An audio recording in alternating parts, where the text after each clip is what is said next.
અમદાવાદમાં શીલજ થલતેજ રોડ પર અકસ્માતની ઘટના સામે આવી છે। 9 વાહનોને અડફેટે લેનાર કાર ચાલક સામે કાર્યવાહીની તજવીજ હાથ ધરવામાં આવી છે। અકસ્માત બાદના સીસીટીવી ફૂટેજ પણ સામે આવ્યા। હાલ તો ટ્રાફિક પોલીસે કાર ચાલક સામે ફરિયાદ નોંધી આગળની તપાસ તેજ કરી છે। વાહન ચાલક નિશિર શાહ સામે ફરિયાદ નોંધાઈ છે। ફરિયાદીએ કાર ચાલકનો પીછો કરી તેને પકડી પાડ્યો છે। આરોપીને માર મારતા હાલ તો હોસ્પિટલમાં સારવાર હેઠળ છે। જો કે ટક્કર મારવાના મામલે માત્ર એક જ ફરિયાદી સામે આવ્યો છે। फोर व्हीलर चालक फरियादी कहवा प्रमाणे ये दारू पीधेली हालत में हतो अने फरियादी शोभेन्द्र उमेश दुबे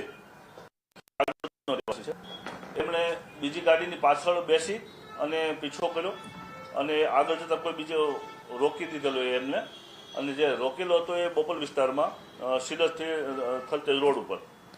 तो आरोपीनी गाड़ी हती 18 GJ18 BP 0990 अने एनो चालक हतो ए निशिर शाह हतो। અને આ જે ફરિયાદી છે ફરિયાદીને એમણે ઢીંચણના ભાગે અને કપાળના ભાગે વગાડ્યું છે અને એની ગાડીને 25,000નું નુકસાનનું એમણે લખાવ્યું છે।